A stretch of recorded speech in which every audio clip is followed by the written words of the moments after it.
স্বামী স্ত্রী এক খাটে ঘুমান না আলাদা? বলতে শরম লাগে। কি কষ্ট পান? স্বামী স্ত্রী আপনারা এক খাটে ঘুমান, আপনার বউ স্বপ্নে আপনাকে বাদ দিয়ে আর একটা ছেলের হাত ধরে যদি পার্কে ঘোরাঘুরি করে, আপনি যদি টের পান কি করবেন? একজন কয় সেই পিটাবো, মানে আপনার অভ্যেস আছে নাকি? পিটানোর দরকার নাই, বাপ রে বাপ। বউ পিটানো যাবে না, রাগ করতেছেন? বউ পিটানোর জিনিস না, বউ হলো ভালোবাসার জিনিস। কথা বলে ঠিক না? কিন্তু সবাই ভালোবাসা পাওয়ার যোগ্য না। রাগ করতেছেন? এদিকে খেয়াল করেন আমার ভাইয়েরা, আমি গুনাহগার যে কথা বলতে চাচ্ছিলাম, দিল দিয়ে কথাগুলো বোঝার চেষ্টা করবেন। আপনার বউ স্বপ্নে কি দেখে আপনি জানেন না। স্বপ্ন তো স্বপ্নই, ওটাকে টের পাওয়া যায়। আবার আপনি স্বপ্নে আপনার বউকে বাদ দিয়ে আরেকটা মেয়ের হাত ধরে, সাবিনা পার্ক না কি নামছে, হ্যাঁ, ওই পার্কে যায় ঘুরতেছেন রাজশাহীতে। আপনার বউ যদি টের পাইতো, গোদাগাড়ি রাজশাহীতে কি পার্ক হয়েছে না? সকিনা পার্ক না, সাবিনা পার্ক। তো ওই জায়গায় যে আরেকটা মেয়ে কেনে ঘুরতেছেন, আপনার বউ যদি টের পাইতো কি করতো? ফাঁসা দিয়ে পিটায় ঘর থেকে বাইর করে দিতে। কথা করতে কেনা, স্বামী কি স্বপ্ন দেখে বউ জানে না, বউ কি স্বপ্নে দেখে স্বামী জানে না। স্বপ্ন তো স্বপ্নই। যুবকেরাও কিন্তু স্বপ্ন দেখে, কথা কয় না? অবিবাহিত যুবক ঘরের দেয়ালে দেখবেন খালি নায়িকাদের ছবি, টলিউড হলিউড বলিউড যা আছে সব নায়িকাদের ছবি দিয়ে সাজানো আছে।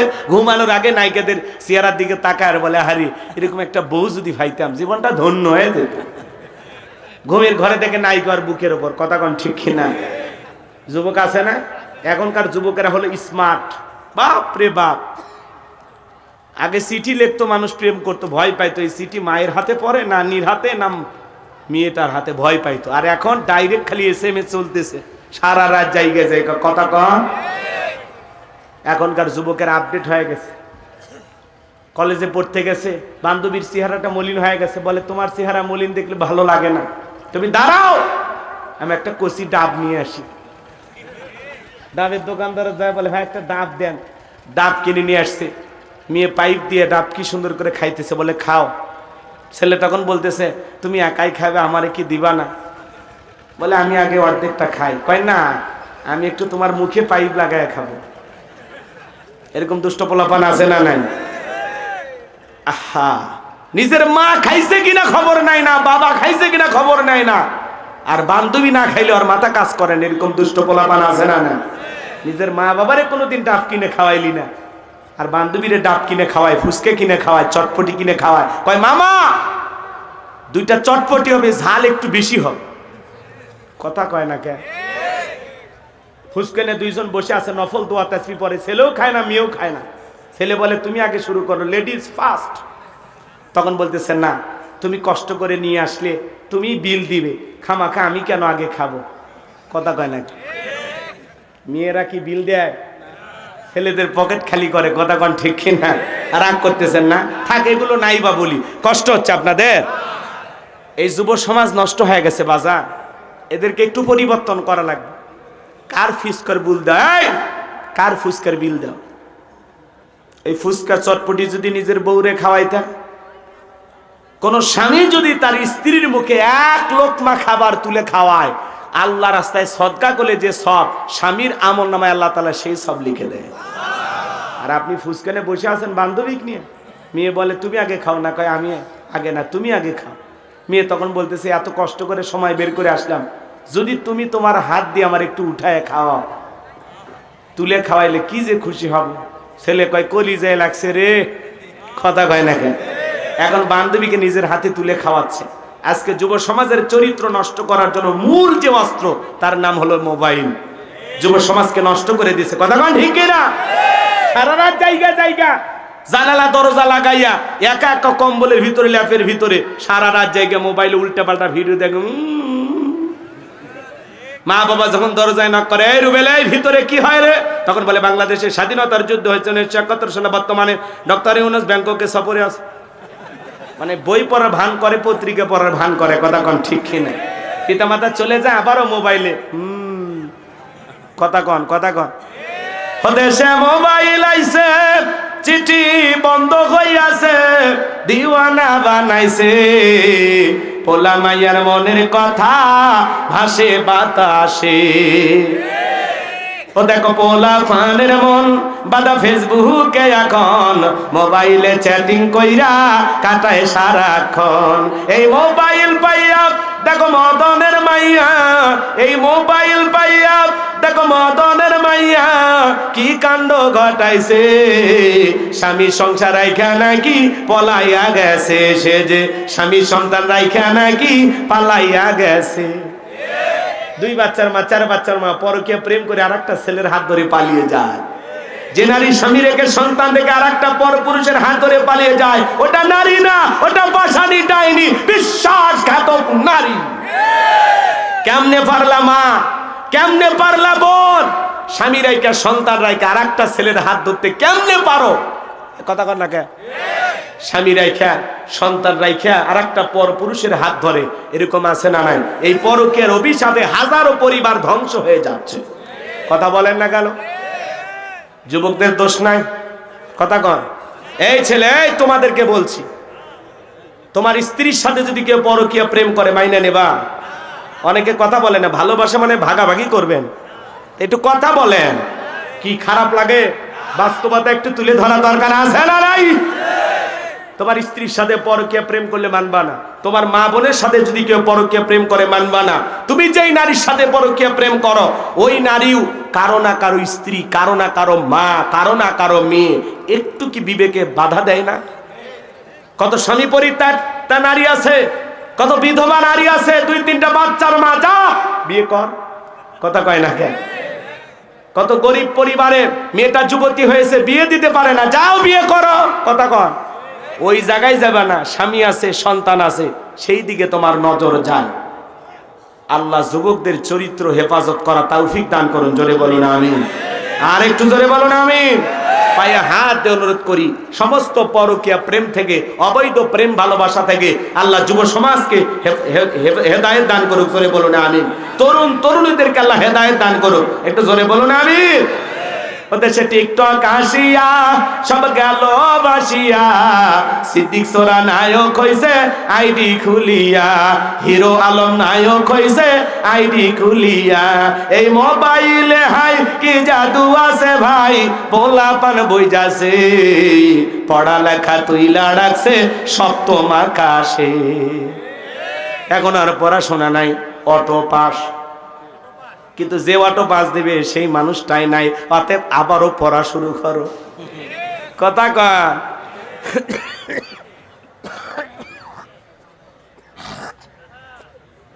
যিনি তোমাদেরকে অটো পাস করায় দিবে তিনি তো নাই। অতএব ভালো হয়ে যাও। আল্লাহ যুবকদের হেদায়েত দান করো। কোন কোন যুবক আছে বিয়ের আগে কোনো অবৈধ প্রেম ভালোবাসা করবা না, মা বাবার পছন্দের মেয়েকে বিবাহ করবা? হাত তুলে দেখাও। কি রাজি আছেন তো? ইনশাআল্লাহ। এক চাচাও হাত তুলছে। এই বয়সে রিস্ক নিন না। চাচি যদি এই ভিডিও দেখে বাড়িতে আর যাইতে দেবেন। আল্লাহ যুবকদের হেদায়েত দান করুক। জোরে বলেন আমিন। কথা মনে আছে না নাই? এ বাজান গো আমার, যে কথা আমি বলতে চাচ্ছিলাম, বাদশা ডেকে বলে, শোনেন আমি স্বপ্নে কি দেখেছি, স্বপ্নের কথাও বলতে হবে, স্বপ্নের ব্যাখ্যাও বলতে হবে। জনগণ ডেকে বলে, বাদশা এটা তো আমাদের পক্ষে বলা সম্ভব নয়। বাদশা ডেকে বলে, কেন? তোমরা নাকি গায়েব জানো? বলেন তো বাজান, আল্লাহ ছাড়া দুনিয়ার কোনো মানুষকে গায়েব জানে? গায়েবের এলেম আছে কার কাছে? আমাদের সমাজে কিছু ভণ্ড পীর বের হয়, ওরা বলে আমরা গায়েব জানি, আলিফ লাম মিম, এগুলোর অর্থ কোনো আলেম ওলামা জানে না, আমরা জানি। যেই পীর সাহেব বলবে আমি গায়েব জানি, ওরে নিয়ে যাবেন অন্ধকার রুমের ভিতরে, আচ্ছা তারে পিটাবেন, পিটায় বলবেন গায়েবী মার দিলাম, কারো কাছে বলবি না, বললে ধ্বংস হয়ে যাবি। আল্লাহ ছাড়া দুনিয়ার কোনো মানুষ গায়েব জানে না। কি কথা ক্লিয়ার না ভেজাল আছে? মনে থাকবে তো ইনশাআল্লাহ? আমার ভাইয়েরা, দিল দিয়ে কথাগুলো বোঝার চেষ্টা করেন। এইবার বাদশা বলতে নাসর ডেকে বলে, আমি তোমাদের 7 দিনের আলটিমেটাম দিলাম। এই 7 দিনের মধ্যে আমি স্বপ্নে কি দেখেছি, স্বপ্নের ব্যাখ্যাও বলতে হবে এবং স্বপ্নের কথাও তোমাদেরকে বলতে হবে। জনগণ ডেকে বলে, বাদশা 7 দিন কেন, 7 বছর সময় দিলে আমাদের পক্ষে বলা সম্ভব নয়। সমস্ত জনগণেরা চলে গেল। জেলার এইবার জেলখানা দিয়ে ঘুরতেছে। আল্লাহ নবী দানিয়েল ডেকে বলে, জেলার দেখে মনে হয় টেনশনে আছেন। সমস্ত ঘটনা খুলে বলার পরে আল্লাহ নবী ডেকে বলে, জেলার তুমি তোমার বাদশার এখানে খবর পৌঁছায় দাও, তোমার বাদশা স্বপ্নে কি দেখেছে আর এই স্বপ্নের ব্যাখ্যা কি হবে, দুইটাই আমার জানা আছে। জোরে কোন মারহাবা। এইবার জেলার যায় বলে বাদশা আপনার টেনশনের ঔষধ পাওয়া গেছে। আপনি স্বপ্নে কি দেখেছেন আর এই স্বপ্নের ব্যাখ্যা কি হবে? জেলখানা একটা কয়েদি আছে নাম দানিয়াল, সে ব্যাখ্যা জানে। তাই নাকি? বলে হ্যাঁ ঠিক আছে, যাও বাজানকে নিয়ে আসো। আল্লাহ নবী দানিয়ালকে যখন বলা হলো বাদশা তোমাকে ডেকেছে, আল্লাহ নবী দানিয়াল ডেকে বলে শোনো, বাদশার সামনে যাইতে রাজি আছি, আমার একটা শর্ত আছে। আমার 70,000 উম্মতকে আগে জেলখানা থেকে বের করে দেওয়া লাগবে, সবার শেষে আমি বের হব। চিৎকার মেরে বলুন সুবহানাল্লাহ। নেতৃত্ব যদি শেখা লাগে, নেতাগিরি যদি শেখা লাগে, নবীদের কাছ থেকে শেখা লাগবে। আপনি যান তার পিছনে মিছিল করতে যান, নওগাঁ শহরে মিছিল করতে গেছেন, নেতা পাইছে একখান ট্যাবলেট খান, ট্যাবলেট খান, ট্যাবলেট খান, যেখানে আমরা আছি সেখানে ট্যাবলেট খান, কবরে তোমরা কেন ওপরে? নেতার সাথে মিছিল করতে যায়, পুলিশ এসে 105 জনকে ধরে নিয়ে গেল, নেতা সহ। নেতার তো সকাল বিকাল জেলখানায় ঢোকে আর বের হয়, মামু খালুর অভাব নাই। কিন্তু আপনি গরিব মানুষ, রিক্সা চালান, ভ্যান চালান, মাঠে ময়দানে কাজ করেন। আপনার নেতা যদি আপনাকে ভালোবাসতো, ডেকে বলতো শোনো, আমার কর্মীরা আমাকে মোহাব্বত করে মিছিল করতে আসে, একদিন রিক্সা না চালাইলে ওদের বাড়িতে আগুন জ্বলে না, পরিবারের মুখে খাবার উঠবে না। আমার একটা কর্মী জেলখানায় থাকা অবস্থায় আমি নেতা বাহিরে বের হব না, তারা হলো সত্যিকারের নেতা। আর আপনাকে বিপদে ফেলে নেতা জেলখানা থেকে বের হয়ে আসে, আপনার পরিবারের মুখে খাবার নাই, বউ বাচ্চা কান্নাকাটি করে, জামিনে আপনাকে সারা দিয়ে লক্ষ লক্ষ টাকা খরচ করে। কথা কন। অতএব যেই নেতা আপনার বিপদে পাশে দাঁড়াবে, আপনার সুখে দুঃখে পাশে দাঁড়াবে, আপনার দুঃখ দেখে কাঁদে, আপনার সুখ দেখে হাসে, এমন নেতার পেছনে দৌড়ান লাগবে। যাত্রার পিছনে দৌড়ে বউ বাচ্চা বিপদে ফেলার কোনো দরকার, বুঝতে শুনে পা ফেলবেন। কি বলেন? খালি যাত্রার পিছনে স্লোগান দেন না, বল্টু ভাইয়ের চরিত্র ফুলের মতো পবিত্র, নামাজ পড়া এক ওয়াক্ত, গাঁজা খাই 5 ওয়াক্ত, গুমচুরিতে পাকা ভক্ত, শয়তানের 1 নাম্বার ভক্ত, হুজুরদের জন্য খুবই শক্ত, চুষে খাই গরিবের রক্ত। পোস্টারে লেখা আছে গরিবের বন্ধু, ভোট দিয়ে দেখেন গরিবের কয় নাম্বার শত্রু। কথা কন না কে? এজন্য যাত্রার পিছনে দৌড়ান যাবে না, ভালো মানুষ দরকার। কথা কন। সৎ যোগ্য নামাজি আল্লাহওয়ালাদেরকে দরকার। কথা বলেন। কথা যেন মনে থাকে, অল্পতে বুঝে নেবেন, বেশি গভীরে না যাওয়াই ভালো। আমার ভাইয়েরা, দিল দিয়া কথাগুলো বোঝার চেষ্টা করবেন। আমি গুনাহগার যে কথা বলতে চাচ্ছিলাম, এইবার জেলার আইসা বলতেছে বাদশা যে আপনার স্বপ্নের ব্যাখ্যা জানে, তার একটা শর্ত আছে, তার 70,000 লোক জেলখানা আছে, তাদেরকে ছেড়ে দেওয়া লাগবে। এইবার বাদশা ডেকে বলে জেলার ওই যুবক, ওই ছেলেটা যদি বলে এই জেলখানা কেন, তামাম পৃথিবীর জেলখানার আসামি ছেড়ে দিতে রাজি, বাজান যা বলে তুমি তাই করো, জোরে কোন মারহাবা। এইবার আল্লাহর নবী দানিয়েল আলাইহিস সালামের সমস্ত উম্মতদেরকে জেলখানা থেকে বের করে দেওয়া হলো। আল্লাহর নবী দানিয়েল আলাইহিস সালাম যখন বাদশার দরবারে প্রবেশ করবেন, দরবারে প্রবেশের নিয়ম হলো যত মানুষ দরবারে প্রবেশ করে মাথাটা নত করে প্রবেশ করা লাগে, কিন্তু আল্লাহর নবী দানিয়েল কি কোনো জালেমের কাছে মাথা নত করতে পারে? ইয়্যাকা না'বুদু ওয়া ইয়্যাকা নাস্তাঈন, আমরা তোমার ইবাদত করি, তোমার গোলামি করি, সাহায্য তোমার কাছে চাই, আল্লাহ ছাড়াই মাথা দুনিয়ার কারো কাছে নত করা যাবে না। দেহটাকে আঁটোসাঁটো করলেন, মাথাটাকে উঁচু করে সুন্দর করে দরবারে প্রবেশ করলেন। এমন দৃশ্য দেখার পরে বাদশা ভক্তেরা জোরে ডেকে বলে বাজান, যত মানুষ আমার দরবারে প্রবেশ করে মাথা নত করে, তুমি কেন মাথা নত করলা না? আল্লাহর নবী দানিয়েল আলাইহিস সালাম ডেকে বলে আপনার স্বপ্নের কথা যে আমার মাথার মেমোরিতে সেভ করে দিয়েছে, তার কথা হলো তাকে সারা দুনিয়ার কারো কাছে মাথা নত করা যাবে না। আমি যদি মাথা নত করতাম, আপনার মতো যদি স্বপ্নের কথা ভুলিয়ে দিত, আপনি টেনশনে মারা যেতেন, আমাকে মেরে ফেলতেন। তখন ডেকে বলে বাজার, আসলেই তোমার মাথায় বুদ্ধি আছে, তুমি একটা জ্ঞানী মানুষ, জোরে কোন মারহাবা। কথাগুলো বোঝার চেষ্টা করবেন। এইবার বাদশা বক্তে নাসর নিজে চেয়ার থেকে উঠলেন আর আল্লাহর নবী দানিয়েল আলাইহিস সালামকে চেয়ারে বসায়া দিলেন। তাহলে জেলখানা থেকে বের করে চেয়ারে বসায়া দেন, তিনি কে? সে আল্লাহ যে আছে না নাই?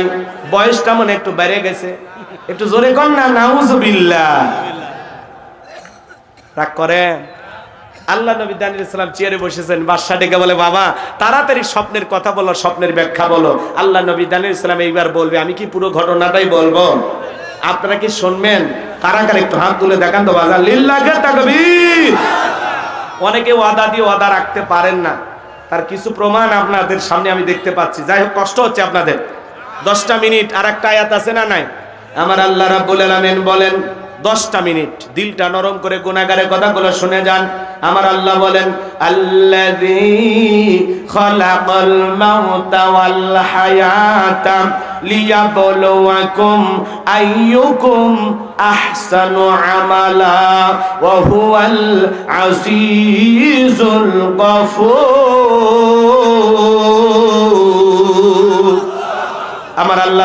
আমার আল্লাহ রাব্বুল আলামিন ডেকে বলেন, আল্লাযী খলাকাল মাউতা ওয়াল হায়াতা, যিনি সৃষ্টি করেছেন মৃত্যু আর জীবন, লিয়াবলুয়াকুম আইয়ুকুম আহসানু আমালা। আমার আল্লাহ ডেকে বলেন, আমি পরীক্ষা করে দেখব আমলের দিক দিয়ে কার আমল কত বেশি উত্তম, কার আমল কত বেশি সুন্দর। আল্লাহ তাআলা মৃত্যু আর জীবনের মাঝামাঝি যে সময়টা আপনাকে আমাকে দিয়েছেন, এই সময়টা আল্লাহ তাআলা আপনাকে আমাকে দিয়েছেন উত্তম আমল করার জন্য। দুনিয়া হলো পরীক্ষা দেওয়ার জায়গা। কি দেওয়ার জায়গা? ফলাফল পাওয়া যাবে কোথায়? আখিরাতে। দুনিয়াতে কোনো ফলাফল নাই। ফলাফল কোন জায়গায়? আর এদিক খেয়াল করেন, আমরা যদি আল্লাহর গোলামি সঠিকভাবে করতে পারি, এই গোলামির বেতন হিসাবে, ফলাফল হিসাবে আল্লাহ তাআলা আপনাকে আমাকে দেবেন জান্নাত। বলুন সুবহানাল্লাহ। দিল দিয়ে কথাগুলো বুঝবেন, অন্তরটা একটু নরম করেন। আয়াতের শুরুতে আল্লাহ কি বলেন? আল্লাযী খলাকাল মাউতা ওয়াল হায়াতা, যিনি সৃষ্টি করেছেন মৃত্যু আর জীবন। সর্বপ্রথম আল্লাহ তাআলা মৃত্যুর কথা কেন বললেন? বাজান গো আমার, পৃথিবীর যত ক্ষমতাধর নেতা হোক, বলেন তো মৃতকে জীবিত করার ক্ষমতা কোন নেতার আছে?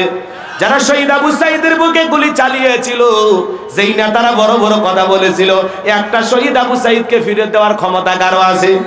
জোরে বলেন আছে? ভাইরা আমার, দিল দিয়া কথাগুলো বোঝার চেষ্টা করবেন। আমি যে কথা আপনাদের উদ্দেশ্যে বলতে চাই, গভীর মনোযোগ দিবেন। আল্লাযী খলাকাল মাউতা ওয়াল হায়াতা, যিনি সৃষ্টি করেছেন মৃত্যু আর জীবন। সর্বপ্রথম আল্লাহ তাআলা মৃত্যুর কথা কেন বলেন বাজান? এই দুনিয়াতে আসার একটা সিরিয়াল আছে, যাওয়ার কিন্তু কোনো সিরিয়াল নাই। দাদা আসছে, দাদার পরে বাবা আসছে, বাবার পরে আমি আসলাম, আমার পরে আমার সন্তানের আসলো। কিন্তু যাওয়ার বেলায় দাদার আগে নাতি চলে যায়, বাবার আগে সন্তান চলে যায়, বাবার কাঁধে সন্তানের লাশ। এটা হলো দুনিয়ার সব চাইতে ভারী বোঝা। আজকে বগুড়া শহরের ধনুটে নতুন একটা জায়গা নাম দিয়েছে জাপলং। কথা কি বোঝেন নাই? এই জায়গায় একটা ছেলে গোসল করতে গিয়া পানিতে ডুবে মারা গেছে। তার মা বাবারা হাজারি কান্নাকাটি, চোখের পানি ছেড়ে দিয়ে কান্নাকাটি করতেছে। বাবা সন্তানের লাশ ধরে হাউমাউ করে কাঁদে, সন্তান পানিতে ডুবে মারা গেছে।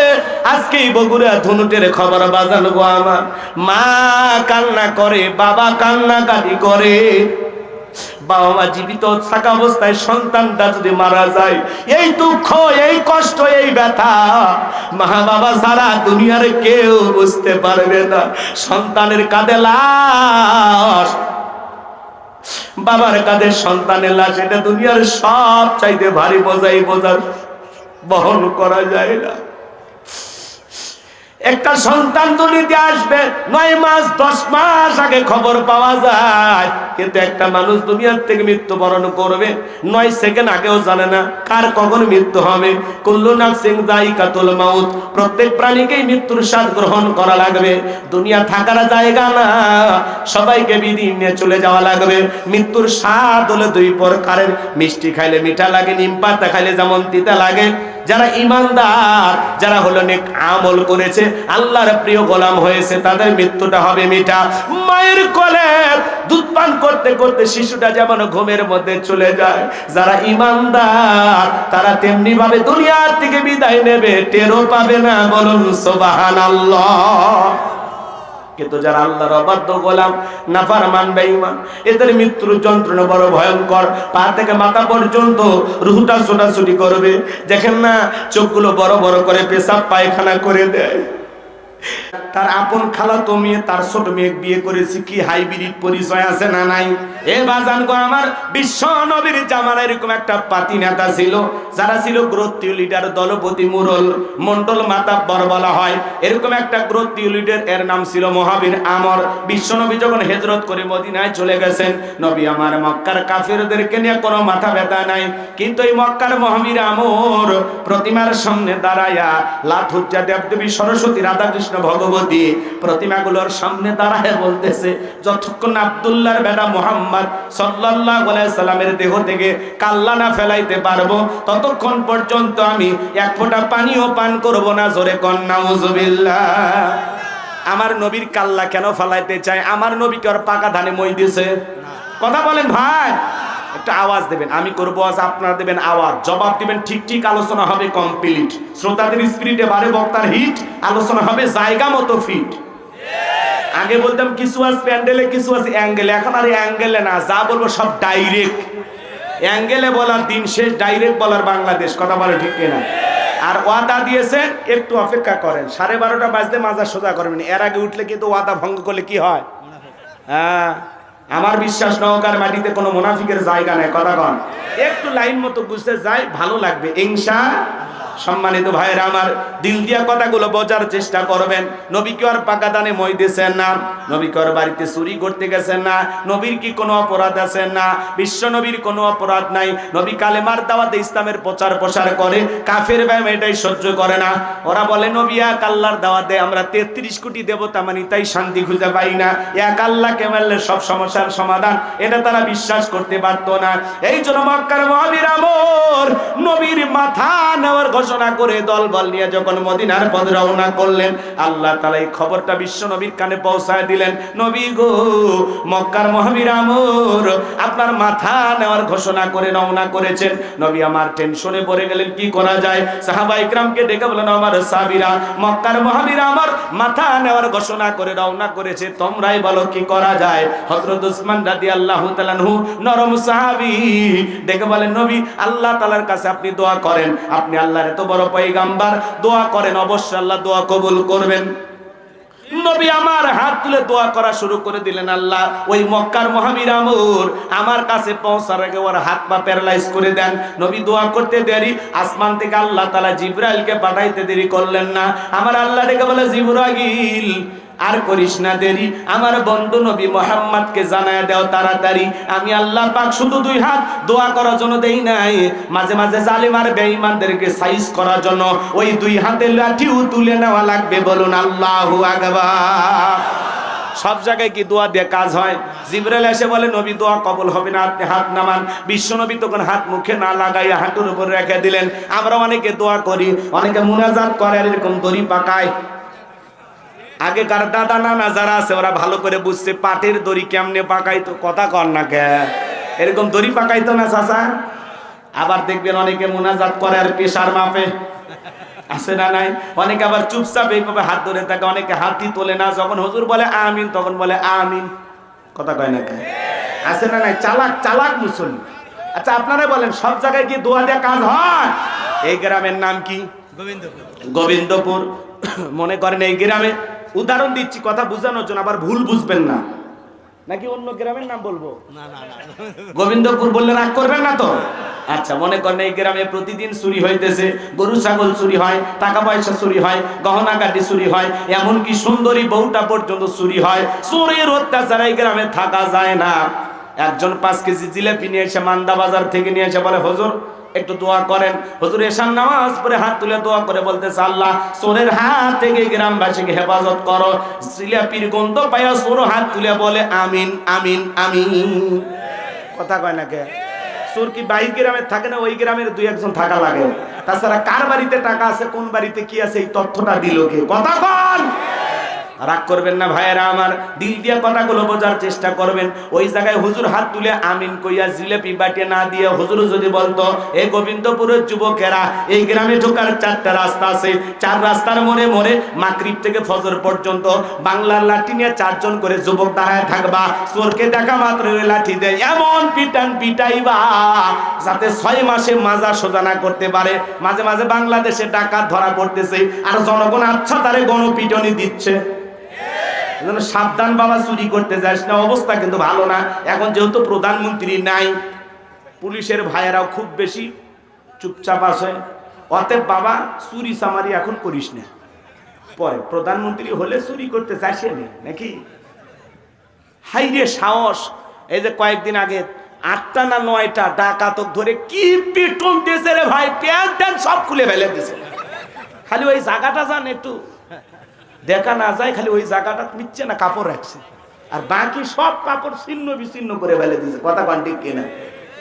আর ওর থোত না মানে যা আছে জিভে লোরাবার বাড়িচ্ছে না, রক্ত দিয়ে পুরো শরীর মেখে গেছে। মানুষ কিন্তু আইন নিজের হাতে তুলে নেওয়া ঠিক না, কিন্তু চোর ডাকাত দেখলে মাথা ঠিক থাকে না। কেরে চুরি করবো কেরে? এখন দেশে আমরাই সরকার, হ্যাঁ আমরাই নিরাপত্তা দেবো, চুরি করবে চাইছে মাশাআল্লাহ। কথা কন নাকি আপনারা? কারণ চুরির দেখতেছেন না প্রত্যেক দিন মাঝে মাঝে রাস্তাঘাটে বাস ডাকাতি, সিএনজি ডাকাতি, এ হয়েছে সে হয়েছে। এই টাকা তাই লোক থেকে আমরা বুঝি না। আগে দল করতো, টাকা কামাইতো, এখন দলও নাই টাকাও নাই, ওরাই চুরি করতেছে। কি করবি, টাকা যে নাই, বুঝি তো আমরা। অতএব বাবা, হাত পা যদি রক্ষা করবে চাস, ভালো যদি থাকবে চাস, শরীরে রক্ত যদি না ঝরাবার চাস, চুরি ডাকাতি বন্ধ করে তওবা কর, সিল্লাত যা দোয়া কর। আল্লাহ ডাকাতদের হেদায়েত দান করুক। জোরে করে আমি। কষ্ট পাচ্ছেন? রাগ করেন নাকি আপনারা?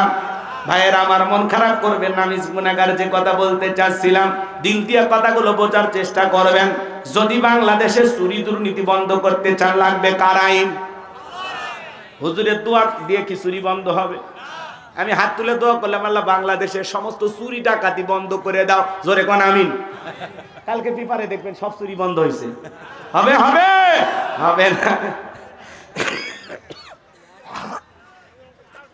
এই দেশে যদি চুরি বন্ধ করতে চান, লাগবে কার আইন? আজ থেকে ১৫০০ বছর আগে আল্লাহ আইন দিয়েছেন, ওয়াসারিকু ওয়াসারিকাতু ফাকতাউ আইদিয়াহুমা জাযাআম বিমা কাসাবা নাকালাম মিনাল্লাহ। সূরা মায়দার ৩৮ নম্বর আয়াতে আল্লাহ তাআলা আইন দিয়েছেন, চোর পুরুষ হোক আর নারী হোক, আল্লাহর বিধান, আল্লাহর ফয়সালা। অপরাধ যদি প্রমাণিত হয়, চোরের হাত কেটে দাও।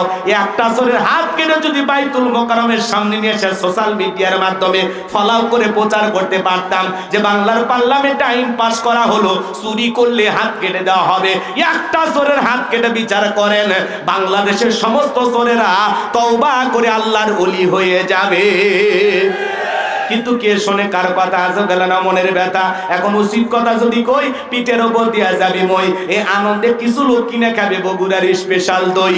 যত দোষ নন্দ ঘোষ, সত্যটা বললে দোষ, করলে অন্যায়ের প্রতিবাদ, নামটা হবে তোমার মৌলবাদ, নামটা হবে তোমার জঙ্গিবাদ। কে আল্লাহর আইন চালু করবে? সরিষাই তো ভূত। নেতা আল্লাহর আইন চালু করবে? ওরে বাবা, এই হাত দিয়ে যে পরিমাণে দুর্নীতি করছে, আমার হাত তো প্রথম কাটা যাবে। কথা কন। তাহলে সৎ মানুষকে সমাজের নেতা বানানোর দরকার আছে না নাই? সামনে গেলে কথা আরো বুঝতে পারবেন। বাজান গো আমার, এই জমিনে আল্লাহর আইন চালু হোক। কারা কারা আছে না একটু হাত তুলে দেখান। লিল্লাহে তাকবীর। আল্লাহর বিধানে শান্তি, আল্লাহর বিধানে মুক্তি। আল্লাহর আইন যতদিন চালু হবে না, লন্ডন আমেরিকার আইন দিয়া, ভারতের পানি পড়া দিয়া ৫৬,০০০ বর্গ মাইলের ৫৬ ইঞ্চি মাটিতেও কঠিনকালে কোন নেতা শান্তি প্রতিষ্ঠিত করতে পারবে না। এই দেশে চুরি দুর্নীতি খুন টেন্ডারবাজি ধর্ষণ বন্ধ করতে হলে আল্লাহর আইন চালু করা ছাড়া বিকল্প কোনো পদ্ধতি খোলা নাই। দিল দিয়ে কথাগুলো বোঝার চেষ্টা করবেন। জিবরাইল এসে বলে, নবী দোয়া কবুল হবে না। নবী তখন হাত নামায় ফেললেন। জিবরাইল বলে, নবী আল্লাহ তাআলা বলেছেন দোয়া কবুল হবে না। নবী আমার টেনশনে পড়ে গেলেন, ভাই জিবরাইল কি করা যায়? জিবরাইল বলে, নবী গো, সাহাবায়ে কেরামদের মধ্যে ঘোষণা করেন, আপনার সাহাবীদের মধ্যে এমন কেউ কি আছে যে মক্কার মহাবীর আমরের মোকাবেলা করবে? নবী তখন ডেকে বলেন, আমার সাহাবীরা, তোমাদের মধ্যে এমন কেউ কি আছো যে মক্কার মহাবীর আমরের মোকাবেলা করবা? আল্লাহ দোয়া কবুল করে নাই, সরাসরি মোকাবেলা করতে কেউ কি রাজি আছো? নবীর কোন সাহাবী দাঁড়ায় না, হযরত আলী দাঁড়িয়ে গেলেন। বলুন আল্লাহু আকবার। নবী আমার দেখে বলে, আলী তুমি ছোট মানুষ না বুঝে কেন দাঁড়াইছো? তুমি কি জানো ওই মক্কার মহাবীর আমর একবেলা খাবার খায় ২১ কেজি, ৩.৫ মণ ওজনের তরবারিতে যুদ্ধ করে। এত বড় বীরের সামনে তুমি কেমনে যাবে? তুমি বসে পারো। দ্বিতীয়বার বললেন, হযরত আলী দাঁড়িয়ে গেছেন। নবী যখন তৃতীয়বার বললেন, ও আমার সাহাবীরা কেউ কি আসো আমরের মোকাবেলা করবা? আবারও হযরত আলী দাঁড়িয়ে গেছেন। নবী তখন দুইটা হাত বাড়া বলে, আলী রে আলী, আয় আয় আমার আমার বুকের ভিতরে আয়।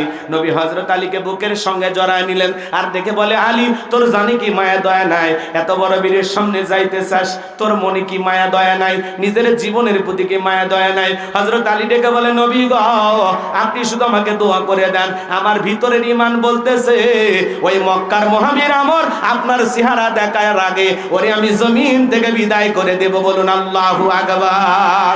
ঈমানের একটা পাওয়ার থাকার দরকার আছে না নাই? নবী আমার ডেকে বলে, আলী খালি হাতে দোয়া করলে হবে না। ওসমান তোমার বাড়িতে কি তরবারি আছে? হযরত ওসমান রাদিয়াল্লাহু তাআলা বলেন, নবী গো, আমার বাড়িতে একটা তরবারি আছে 27 ইঞ্চি লম্বা। নবী আমার ডেকে বলে, যাও তরবারি টেনে আসো।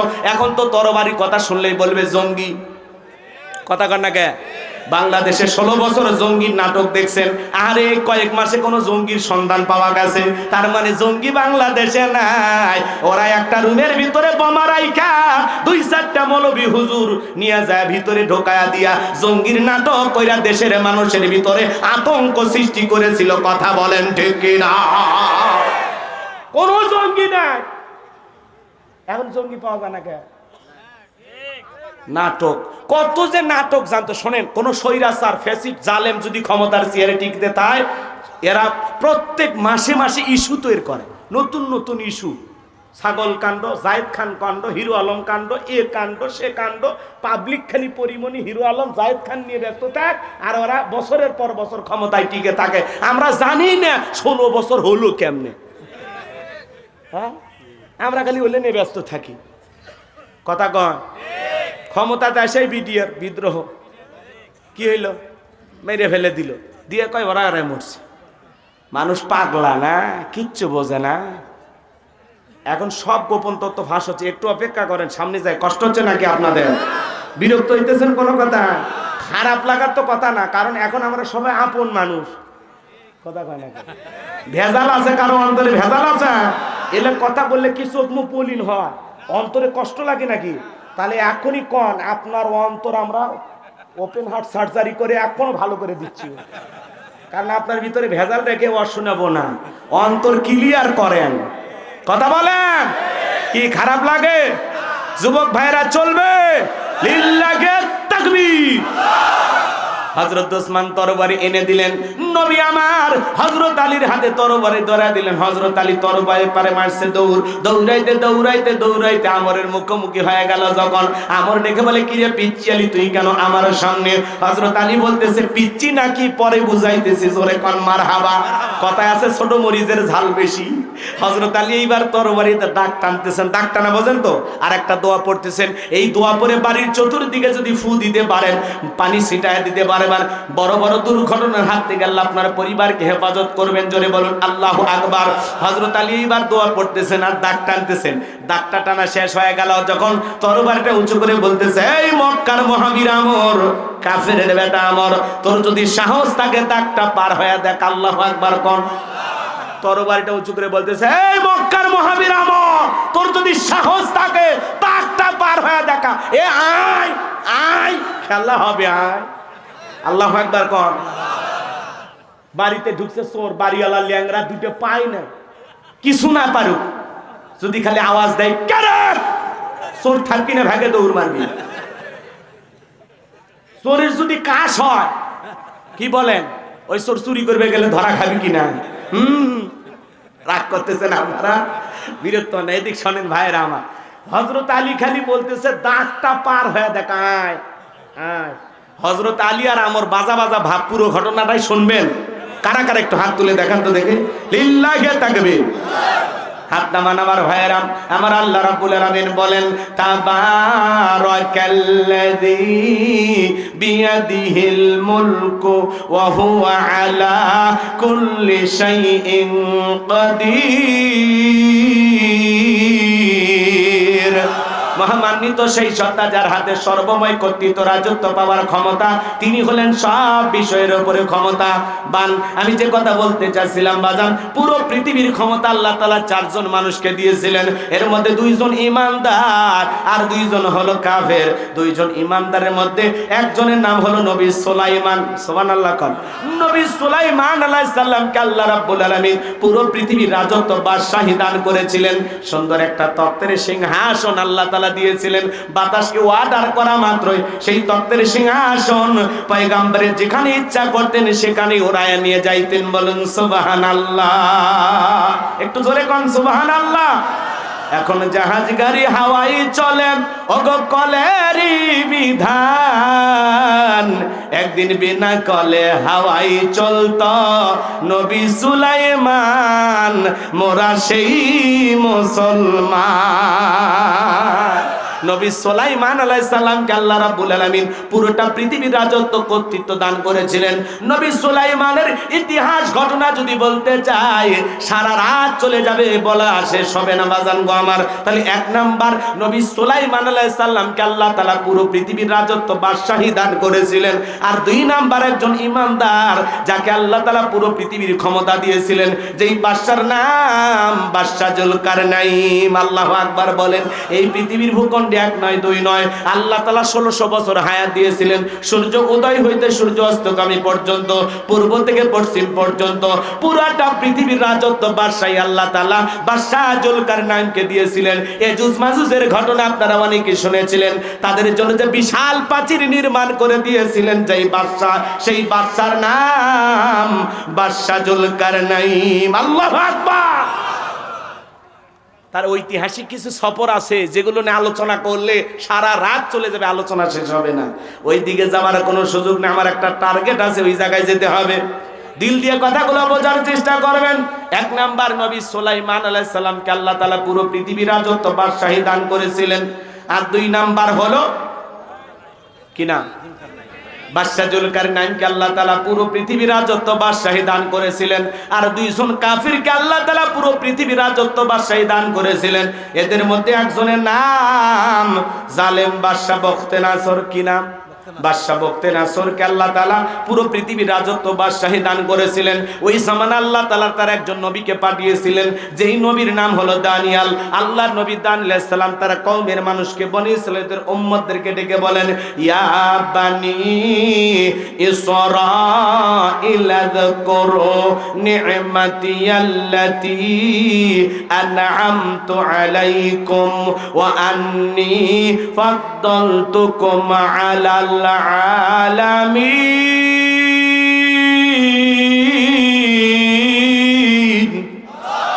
আল্লাহর নবী দানিয়েল আলাইহিস সালাম ডেকে বলেন, ও বনি ইসরাঈল উম্মতেরা, তোমরা দাম্ভিকতা করো না, অহংকার করো না। তোমাদের বাপ দাদা ক্রীতদাস ছিল, গোলাম ছিল, মানুষের বাড়িতে চাকরে কাজ করত। সেখান থেকে আল্লাহ তাআলা তোমাদেরকে মুক্ত জীবন দিয়েছে, স্বাধীন জীবন দিয়েছে। আল্লাহর নিয়ামতের প্রশংসা আদায় করো, আল্লাহর কৃতজ্ঞতা আদায় করো। সকল প্রশংসার মালিক কিন্তু সেই রব, সেই রবের শুকরিয়া আদায় করো। উম্মতেরা ডেকে বলে, পয়গম্বর, পুরান দিনের গল্প শোনায় লাভ নাই। বাপ দাদা কি করেছিল আমরা জানতে চাই না, আমরা ভালো আছি, আমাদের কোনো টেনশন নাই। আল্লাহর পয়গম্বর ডেকে বলে, ও আমার উম্মতেরা, কোনো সময় আছে গাছের পূজা করো না, মাছের পূজা করো না, চন্দ্রের পূজা করো না, সূর্যের পূজা করো না, এখনো সময় আছে, এক আল্লাহর ইবাদত করো। কিন্তু নবী দানিয়েল আলাইহিস সালামের কথা বনি ইসরাঈল উম্মতেরা শোনে না। তারা ছিল চালাক ঠেটা। চালাক ঠেটা, ঠেটা মানে বোঝে ঘাড় বেঁকা, বেশি বোঝে। এই তো ভালোই তো বুঝছেন আপনারা, মানে বুঝাবেন একটা, ওই এক লাইন বেশি বোঝে। আল্লাহ নবী যদি বলতো আযাব আসবে, কয় আযাব আগে নিয়ে আসেন দেখি। মানে এরকম চালাক ছিল তারা। কথা কি বুঝতে পারতেছেন? আল্লাহ নবী দানিয়েল আলাইহিস সালাম সকালে দাওয়াত দেয়, বিকালে দাওয়াত দেয়, সন্ধ্যায় দাওয়াত দেয়, কোনো মতেই তারা দাওয়াত গ্রহণ করে না। লম্বা ঘটনা, লম্বা ইতিহাস, সংক্ষিপ্ত করে একটু বলে দিয়ে আছে বাজান গো আমার। আল্লাহ নবী দানিয়েলের কথা যখন তারা কোনো মতেই গ্রহণ করলো না, পরিশেষে আল্লাহ নবী দানিয়েল ডেকে বলে, ও বনি ইসরাঈল উম্মতেরা শোনো, ও আমার জাতির মানুষেরা, কওমের মানুষেরা শোনো, কোন মানুষ যদি দাম্ভিকতা করে, অহংকার করে, খোদাদ্রোহী হয়ে যায়, আল্লাহ তাআলা তখন ওই কওমের মানুষের উপরে দুই ধরনের আযাব আর গজব পাঠায়। এক নাম্বার হলো আসমান জমিনের গজব দিয়ে আল্লাহ তাদেরকে ধ্বংস করে দেয়, আর না হয় তাদের ভাগ্যে জালেম শাসক পাঠাইয়া দেয়। জনগণ হবে যেমন, দেশের নেতাও হবে তেমন। এই যে এটা আসল জায়গা, একটু অপেক্ষা করেন। কষ্ট হচ্ছে? ভালো করে বোঝার চেষ্টা করবেন বাজান গো আমার। আল্লাহ তাআলা তখন ওই কওমের উপরে জালেম বাদশা বখতেনাসরকে পাঠায়া দিল। বাদশা বখতেনাসর যখন ক্ষমতার চেয়ারে বসে গেল, হাজার হাজার নিরপরাধ মানুষ জেলখানায় বন্দী করতে লাগলো। মানুষের সম্পদগুলো লুটে নিতে লাগলো। শুধু তাই নয়, আল্লাহর নবী দানিয়েল সালাম সহ তার ৭০,০০০ উম্মতকে জেলখানায় বন্দী করলো। আল্লাহর নবী কোন জায়গায়? জেলখানায়। জোরে বলেন কোন জায়গায়? নবী যদি জেলখানায় যায়, আজকে যারা নায়েবে রাসূলের ভূমিকা পালন করবে, যারা কোরআন সুন্নাহর হক কথা বলবে, মাঝে মাঝে নবীদের সুন্নত আমল করার জন্য মাঝে মাঝে তাদেরকেও জেলখানায় যাওয়া লাগতে পারে। আর আলেমেরা যদি জেলখানায় যায়, সম্মান কমে না বাড়ে? জোরে বলেন। আলেমদেরকে মানুষ কলিজাতে মহাব্বত করে, আলেমদের বিরুদ্ধে নানামুখী ষড়যন্ত্র করে, মিথ্যা অপবাদ দিয়া যুগের পর যুগ জেলখানায় বন্দী করেছিল। বলেন তো আজান, মুফতি আমির হামজা ভাইকে যারা 3 বছর জেলখানায় বন্দী করে রেখেছিল, এতে আমির হামজা ভাইয়ের সম্মান কমেছে না বেড়েছে? আল্লামা মামুনুল হক শাইখুল হাদিস ইবনে শাইখুল হাদিস, তার বিরুদ্ধে যারা মিথ্যা অপবাদ দিয়ে জেলখানায় বন্দী করে রেখেছিল, এতে কি শাইখুল হাদিস আল্লামা মামুনুল হকের সম্মান কমেছে না বেড়েছে? কথা কি বোঝেন নাকি রাগ করতেছেন? মাঝে মাঝে আলেমরা জেলখানায় গেলে মন খারাপ করা যাবে না। মনে করবেন নবীদের সুন্নত আমল করতেছে, আর জেলখানায় গেলে খাঁটি মুমিন পুরে আরো খাঁটি হয়। এটা তার জীবনের পরীক্ষা। কথা বলে ঠিক না? রাগ করে? পুরুষের জন্য জেলখানা আপনারা ডায়লগ দেন, তা হুজুর যদি জেলখানায় যায়, চোর বদমাইশ এরা জেলখানায় গেলে, একটা মুরগি চুরি করে জেলখানায় গেছে, ডাকাতের সাথে ধাক্কা গেছে, ডাকাত কয় এই কি চুরি করছিস? কয় মুরগি। বেটা মুরগি চুরি করছিস? যাই মুরগি চোর হয়ে ঢোকে, আর ডাকাতের সৌবত পায়ে ডাকাতি শেখার ট্রেনিং নিয়ে বের হয়। আর ওখানে লেখায় রাখিব নিরাপদ, দেখাবো আলোর পথ। কথা কন? আর জেলখানায় এক মহিলা খাবার নিয়ে গেছে, হাত দিচ্ছেন না, হাড়ের ভিতরে ইয়াবা ট্যাবলেট ঢুকে নিয়ে গেছে। মানুষ কি আপডেট হয়ে গেছে। কয়েকদিন আগে দেখলাম এক লোক মাথার আলগা চুল লাগায় না ভাই, চুল কথা কন না কেন, এই চুল লাগাছে আলগা চুল, চাচা এর ভিতরে ইয়াবা ট্যাবলেট ঢুকে দিছে। মানুষ কি মানে, মানুষের মাথার বুদ্ধি দেখে অবাক হয়ে যাবে। মানুষের এত বুদ্ধি, হাই রে, মাথার চুলের ভিতরে ইয়াবা ট্যাবলেট নিয়ে ঘুরতেছে। আর পুলিশ কেমনে যে টের পায়, এরাও এক জিনিস। হ্যাঁ কে ভাই কি কর? মাথার চুলত ইয়াবা ট্যাবলেট, সেই খবরও পুলিশ জানে। কি মনে করেন তাহলে? রাগ করতেছেন? রাগ করবেন না ভাইয়ের আমার, মন খারাপ করবেন না। এরকম মাঝে মাঝে দেখবেন লাইয়ের ভিতরে, কুমড়ের ভিতর, তরমুজের ভিতর ইয়াবা ট্যাবলেট। হাই রে মানুষ এত চালাক। কথায় আছে শিয়ানার ওপরও শিয়ানা থাকে। কথা কন ঠিক কিনা? শেরের ওপর শশের আছে না? তো তোমরা 2 নাম্বারই করতে যা যত পদ্ধতি ব্যবহার করবা ওইটা জানা আছে। কথা কন? মহিলা মানুষ যারা এই যে চোরা কারবারি করে, এই 2 নাম্বার ইয়াবা ট্যাবলেট এগুলো ব্যবসা করে, এরা আবার দেখবেন এই জায়গায় এমন সিস্টেমে নেয়, মনে হয় 6 মাসের গর্ভবতী, পরে দেখে পেটত বাচ্চা না, আছে কি ট্যাবলেট। কথা এরকম আছে না? নাই? রাগ করতেছেন মনে হয়, মন খারাপ করবেন না ভাইয়েরা আমার। এজন্য চোর ডাকাত বদমাইশ যদি জেলখানায় যায়, মানুষ তাদেরকে ঘৃণা করে, কিন্তু আলেমেরা যদি জেলখানায় যায়, তাদের সম্মান কমে না বাড়ে। আলেমদেরকে মানুষ কলিজা দিয়ে মহব্বত করে। হেরে যাবে ওদের হিংসা, জিতে যাবে আমাদের ভালোবাসা। ডক্টর মিজানুর রহমান আজারি ভাই 4.5 বছর বাংলাদেশের বাহিরে ওরা রেখেছিল, দেশে আসতে দেয় নাই, দেশের মানুষটাকে দেশে প্রবেশ করতে দেয় নাই। আজকে ডক্টর মিজানুর রহমান আজারি ভাই 4.5 বছর পরে বাংলাদেশে এসে এমন এক ইতিহাস সৃষ্টি করেছেন, লক্ষ লক্ষ মানুষ পঙ্গপালের মতো, পাগলের মতো তার মাহফিলে কোরআনের কথা শোনার জন্য যায়। বীরের বেশে বাংলাদেশে ফিরে এসে কোরআনের কথা বললেন। আর যারা তাকে আসতে বাধা দিয়েছিল, তারা চোরের মতো পালিয়ে গেছে। আলেমদের সাথে লাগতে আসবেন না। কথা কন? মন খারাপ করেন নাকি? সামনের দিকে যায় ভাইরা আমার। আল্লাহ নবী দানিয়েল জেলখানায়, কথা মনে আছে না নাই? উম্মতকে ডেকে বলে কি ব্যাপার, কই গেল তোমাদের দাম্ভিকতা, কই গেল অহংকার, কই গেল টাকার বয়রায়, কই গেল ভালো থাকার দিনের বড়ায়? এই দিনের ভয় তো আমি তোমাদেরকে দেখাইতেছিলাম। উম্মতরে ডেকে বলে পয়গাম্বার, যা করেছি ভুল করেছি, এখন থেকে আর ভুল করব না। আজ থেকে আপনি যা বলবেন আমরা তাই শুনবো। উম্মতের ডেকে বলে পয়গাম্বার, আর গাছের পূজা মাছের পূজা করব না, চন্দ্রের পূজা করব না, এখন থেকে একমাত্র আল্লাহর ইবাদত করব, আপনি যা বলবেন আমরা তাই শুনবো। নবী দানিয়েল ডেকে বলে শোনো, সত্যি যদি তোমরা পরিবর্তন হতে চাও, রাত 12টার পরে আমি যখন আল্লাহ বলে ডাক দেব, আমার সঙ্গে তোমরা সবাই ঘুম থেকে জাগ্রত হয়ে আল্লাহ বলে ডাক দিবা। একমাত্র আল্লাহ তাআলাই পারেন আমাদেরকে জালেমের জেলখানা থেকে মুক্ত করার জন্য। এজন্য তওবা করতে হবে আল্লাহ তাআলার কাছে। আল্লাহর নবী আলাইহিস সালাম রাত 12টার পরে আল্লাহ বলে ডাক দিয়েছেন। সবাই একটু চিৎকার মেরে ডাক দেন আল্লাহ, একটু ভালোবেসে ডাক দেন আল্লাহ, আল্লাহু আকবার। আল্লাহ নবী আলাইহিস সালাম আল্লাহ বলে ডাক দিয়েছেন।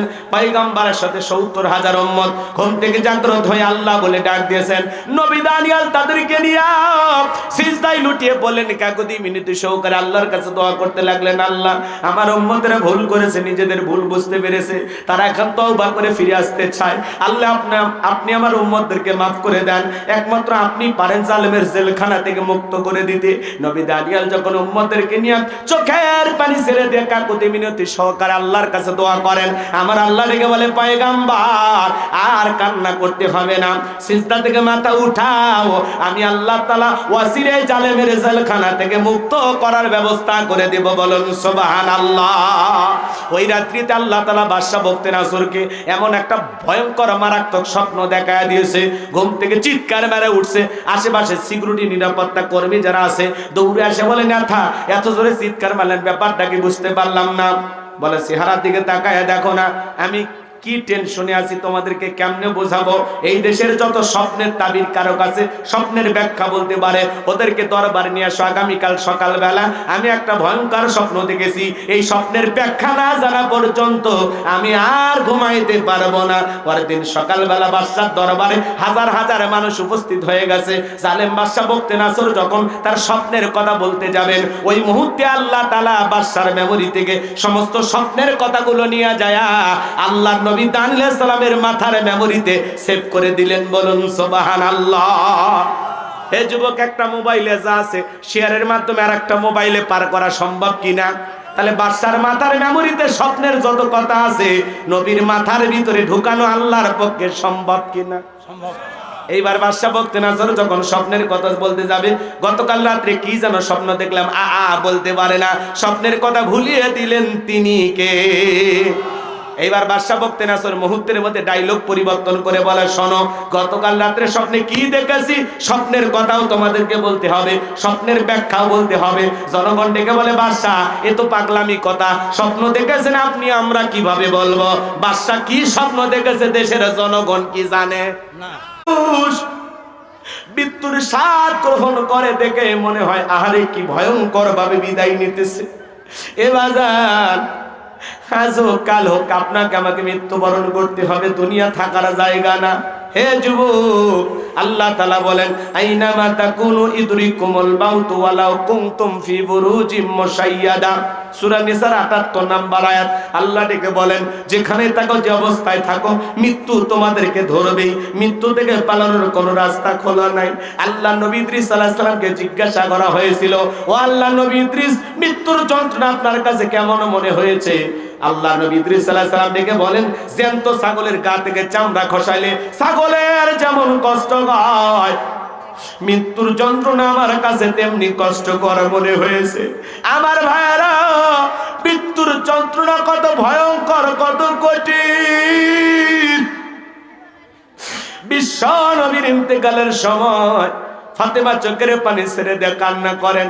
নবী আমার ডেকে বলে, মা ফাতেমা, তোমার চোখের পানি আমার সহ্য হয় না মা, তোমার কানটা আমার মুখের কাছে লাগায়া দাও। নবীজি ফিস ফিস করে কি যেন বললেন, হযরতে ফাতেমার কান্না বন্ধ হয়ে গেল।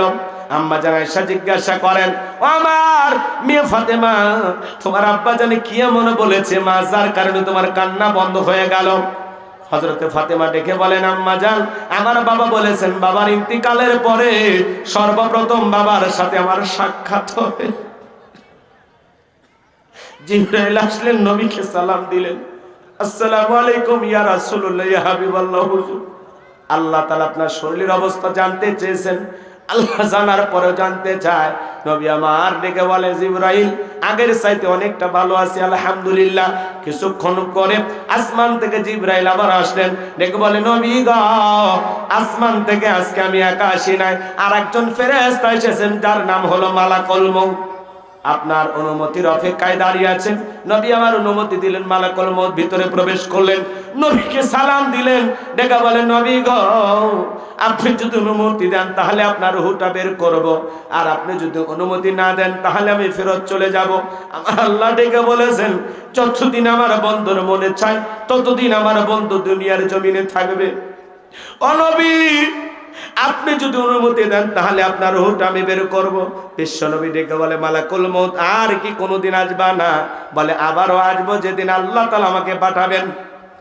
নবী আমার ডেকে বলে মালাকুল মউত, আর আসতে হবে না, তুমি তোমার দায়িত্ব পালন করতে পারো। এইবার নবীর রূহটা বের করার জন্য যখন মালাকুল মউত বুকের উপরে দুইটা হাত রেখে দিয়েছে, নবী আমার ডেকে বলে মালাকুল মউত রে, আর সহ্য করতে পারি না, তাড়াতাড়ি আমার বুকের উপর থেকে হাতটা সরায় দাও। নবী চোখের পানি ছেড়ে দিয়ে কান্না করেন, আর ডেকে বলেন, এই যদি হয় মৃত্যুর যন্ত্রণা, আমার উম্মতেরা সহ্য করতে পারবে না। মালাকুল মউত ডেকে বলে নবী, বিশ্বাস করেন, এই পৃথিবীর সব চাইতে কম কষ্ট দিয়া আপনার রূহটা আমি বের করার চেষ্টা করতেছি। আমার আল্লাহ বারবার বলেছেন মালাকুল মউত রে, আজকে এমন একজন মানুষের কাছে যাবি, আমি আল্লাহ যারে বড় বেশি ভালোবাসি, খবরদার মালাকুল মউত বেয়াদবি যেন না হয়। বিশ্বাস করেন গো নবী, আপনার রূহটা বের করার জন্য আমি পৃথিবীর সব চাইতে বেশি সতর্কতা অবলম্বন করে আপনার রূহটা বের করার জন্য আমি চেষ্টা করতেছি। দ্বিতীয়বার যখন হাতটা রেখে দিলেন, নবী আমার চোখের পানি ছেড়ে দিয়ে কাঁদেন, আর ডেকে বলেন মালাকুল মউত, আর সহ্য করতে পারি না, হাতটা সরায় না। এই যদি হয় মৃত্যুর যন্ত্রণা, আমার উম্মতেরা সহ্য করতে পারবে না। মৃত্যুর আগে উম্মতের কথা বলে না, বলুন সুবহানাল্লাহ। ডেকে বলে মালাকুল মউত, আমারে ওয়াদা দাও, আমার উম্মতের রূহটা বের করার সময় কষ্ট দিবা না। ডেকে বলে নবী, আপনার উম্মতের মধ্যে যারা আপনার আদর্শ মোতাবেক চলবে, ও নবী, আল্লাহর বিধান মোতাবেক চলবে, যারা হবে নেককার মুমিন মুত্তাকি, কথা দিলাম গো নবী, তাদের রূহটা বের করার সময় ইহসান করব, তাদের কম কষ্ট দিয়ে আমি রূহটা বের করার চেষ্টা করব। নবী আমার ডেকে বলে মালাকুল মউত, যখন তুমি আমার বুকের উপরে হাত রেখে দিয়েছো, মনে হয় উহুদ পাহাড়টা আমার বুকের উপরে চেপে ধরা হয়েছে।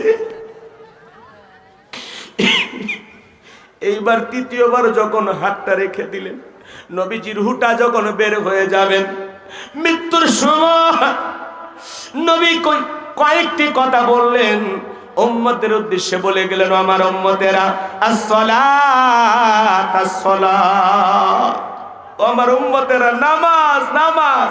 নবীজির রূহটা বের হয়ে যাচ্ছে, ওই সময়ও উম্মতদেরকে বলে গেলেন আসসালাত আসসালাত আসসালাত, আমার উম্মতেরা, নামাজ নামাজ নামাজ নামাজ ছাইরুন। নবীর জীবনের শেষ কথাটা কি আমরা আমল করতে পারবো? আজকের মাহফিল থেকে কারা কারা আছেন যে হুজুর আজকে থেকে ওয়াদা দিলাম জীবনে কোনোদিন 5 ওয়াক্ত নামাজ আর ছাড়বো না? কারা কারা হাত তুলে ওয়াদা দেন? নামাজ পড়বেন তো ইনশাআল্লাহ? আল্লাহ আমাদের সবাইকে 5 ওয়াক্ত নামাজি বানায় দেন। জোরে বলেন আমিন। আর একটু জোরে বলুন আমিন। হাত নামান ভাইয়েরা আমার, এই দুনিয়া থাকার জায়গা না। বাল তুসিরুনাল হায়াতাদ দুনিয়া ওয়াল আখিরাতু খায়রুম ওয়া আবকা। তোমরা দুনিয়ার জীবনকে প্রাধান্য দিচ্ছ, অথচ আখিরাতের জিন্দেগিগুলো চিরস্থায়ী। যেই জীবনের শুরু আছে শেষ নাই, এই দুনিয়ার জীবন আজ ও কাল হোক শেষ হয়ে যাবে। আমরা বেঁচে আছি, এটাই অস্বাভাবিক। মৃত্যু হবে, এটাই স্বাভাবিক। দুনিয়াতে কেউ থাকবে না, সবাইকে যেতে হবে। দুনিয়া থাকার জায়গা না। বিল্ডিং আমানত যতই করেন, যতই টাকার মালিক হন, যমুনা গ্রুপের মালিক বিদায় নিয়েছে, আপনাকে আমাকেও বিদায় নিতে হবে। এমপি মন্ত্রী মারা যায়, রাজা বাদশা মারা যায়, আপনাকে আমাকেও যেতে হবে। দুনিয়া থাকার জায়গা না। সবার জন্য একই কাফনের কাপড়, সবার জন্য 3.5 হাত ঘর। কথা বলেন ঠিক কিনা? দুনিয়া থাকতে পারবেন না। কার জন্য এত ইনকাম করতেছেন, কার জন্য এত টাকা পয়সা, কিসের বাহাদুরি, সব শেষ হয়ে যাবে। কথা বলেন ঠিক কিনা? আজকে মরলে কালকে 2 দিন, পরের দিন কেউ কাঁদবে না। যাদের জন্য করলা কামাই, মরলে তারা চিনবে না। আজকে মরলে কালকে 2 দিন, পরের দিন কেউ কাঁদবে না। যাদের জন্য করলা কামাই, মরলে তারা চিনবে না। থাকতে সময় করো আমল, ঈমান করো খাঁটি। তোমার আমার শেষ ঠিকানা 3.5 হাত মাটি। তোমার আমার শেষ ঠিকানা 3.5 হাত মাটি। আজকে দুনিয়ার লোভে পড়ে খেলতামাশায় ব্যস্ত থাকি। আহারে, বাজারে যায়, আজান হয়, কিছু মানুষ মসজিদে যায়, আর আমরা দুনিয়ার বাজার নিয়ে ব্যস্ত থাকি। মসজিদে আজান হয়, কিছু মানুষ মসজিদে ঢোকে, আর আমরা দুনিয়ার ক্ষেত খামার নিয়ে ব্যস্ত হয়ে থাকি। কথা বলি, এই ঈমান আপনাকে আমাকে জান্নাতে নিয়ে যেতে পারে না। কথা বলেন না কেন? অনেকেরই খারাপ লাগতেছে, ওয়াজ লম্বা হয়ে গেলে অনেকের কষ্ট হয়। 1টা 2টা আসি হুজুর, হ্যাঁ, আবেগ বেশি, কষ্ট হচ্ছে। বলেন তো বাজান, যেতে হবে না? এই যে এই জায়গায় বসে আছেন, এখান থেকে বাড়ি পর্যন্ত পৌঁছাইতে পারবেন, গ্যারান্টি আছে? এই যে আমি যে কথা বলতেছি, আগামীকালকের মাহফিলে যেতে পারবো, কথা বলতে পারবো, এই গ্যারান্টি আছে? নাকের ডোগায় মৃত্যু, চোখের পলকটা ফেললাম, দ্বিতীয়বার পলকটা ফেলার আল্লাহ তাআলা তৌফিক দিলে দিতেও পারে, না তো হঠাৎ করে মৃত্যু চলে। কত দুর্ঘটনা দেখেন না, মানুষটা রাস্তায় দাঁড়িয়ে আছে, আহারে, আর একটা গাড়ি এসে মেরে দিল। লোকটা ভাবেনি যে আমি এই জায়গায় দাঁড়িয়েছি, এখানে আমার মৃত্যু হবে। বলেন, এগুলো ঘটনা দেখতেছেন না আপনারা? সিসি ক্যামেরায় দেখতেছেন। আর এক হোটেলে আল্লাহর বান্দা খাবার অর্ডার করেছে, খাবারের টেবিলে খাবারও পৌঁছে গেছে, এখন শুধু চামচটা দিয়ে মুখে তুলবে, ওই সময় মৃত্যুর কোলে ঢুলে পড়লো। এটাই তো মৃত্যু, এটাই তো জীবন, এভাবেই তো চলে যেতে হবে। কথা বলে ঠিক কিনা? বলার সময় পাবেন না, বলার সময় পাবেন না, সংসার গোছানোর সময় পাবেন না। মাঠে বসে আছেন, ওখানে মৃত্যু হতে পারে, হাটে গেছেন, ওখানে মৃত্যু হতে পারে। কত মানুষ দেখেন না, মসজিদে নামাজ পড়তে গেছে, আল্লাহর বান্দা আর ফিরতে পারেনি, কি সুন্দর মৃত্যু। আবার কত মানুষ যাত্রার প্যান্ডেলে গেছে, নর্তকীর নাচ দেখতে, ওখানে মৃত্যু হয়ে গেছে। ওই 2 মৃত্যু কি সমান নাকি? কথা বলেন না কেন? এই যে কোরআনের মাহফিলে কথা শুনতেছেন, এই জায়গায় যদি মৃত্যু হয়ে যায়, আর যাত্রার প্যান্ডেলে যাত্রা গান শুনতে যায় যদি মৃত্যু হয়, 2 মৃত্যু কি সমান? আহা, মৃত্যুটা যেন ভালো হয়। যেদিন আমরা চলে যাব, আল্লাহ যেন দিনটা ভালো দেয়, আমরা যেন মৃত্যুর প্রস্তুতি গ্রহণ করতে পারি।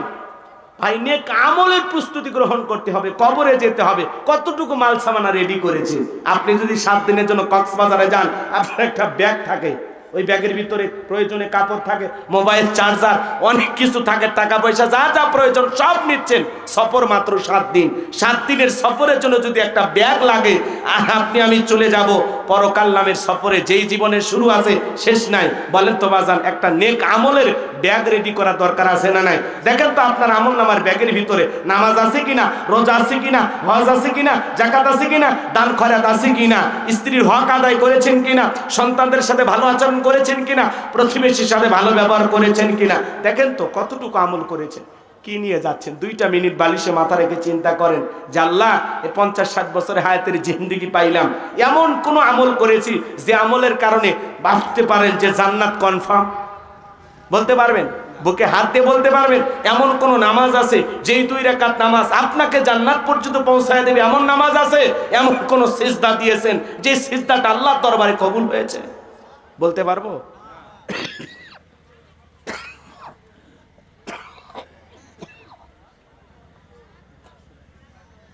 আমার ভাইয়েরা, এই জন্য বলতে চাই, আসুন না, আজকে কি বার? কথা কয় না, আজকে কি বার? শুক্রবার। আজকে যখন আমরা বাড়িতে চলে যাব, ফজরের নামাজের সময় আমাদের ঘুম ভাঙবে, এমনও সময় হতে পারে আজকের মাহফিলের কোন শ্রোতা ফজরের নামাজের সময় মসজিদের মাইকে এলান হবে, এই গ্রামের অমুক ব্যক্তি মারা গেছে, ইন্না লিল্লাহি ওয়া ইন্না ইলাইহি রাজিউন। গত বছর এই মাহফিলের শ্রোতা ছিল, আজকে কবরে শুয়ে আছে। কথা বলেন না কেন? এটাই তো জীবন। দুনিয়া থাকতে দেবে না, স্বার্থের দুনিয়া কেউ কাউকে জায়গা দেবে না। দুনিয়াতে থাকার কোনো সুযোগ নাই, সবাইকে যেতে হবে। আপনি যেদিন মৃত্যুবরণ করবেন, ওই দিনও আপনার লাশটা রেখে মানুষ খাওয়া দাওয়া করবে। আপনি যেদিন মারা যাবেন ওই দিন আপনার স্ত্রী খাবার খাবে, আপনার সন্তান খাবার খাবে, পাশের প্রতিবেশীরা রান্না করে নিয়ে এসে বলবে তোমার মা মারা গেছে, তোমার বাবা মারা গেছে, তুমি তো না খায় আসো। বাবা আমি একটু রান্না করে নিয়ে আসছি, একটু খাও। চাচা নিয়ে আসবে রান্না করে, বড়প্পা নিয়ে আসবে রান্না করে, খালা নিয়ে আসবে রান্না করে। আরে ভাই যেদিন মারা গেছে ওই দিনও কয়েক দল মানুষ আপনার মুখে খাবার তুলে দেওয়ার জন্য খাবার নিয়ে আসবে। আগে যা খান তার চাইতে বেশি খাইতে পারবেন। এই তো জীবন। কথা বলেন না কেন? কি মনে করেন আপনার মৃত্যুর 7 দিন পার না হতে আপনার সন্তানের মুখে হাসি ফুটবে আর আপনার কথা চিন্তা করবে না? আপনার মৃত্যুর 7 দিন পার না হতে আপনার স্ত্রী ছোট লিপস্টিক লাগায় ঘুরবে। কথা বলেন না কেন? কি মনে করেন আপনার জন্য পুরো দুনিয়াটা থেমে থাকবে? ভুল ভাবতেছেন, ভুল।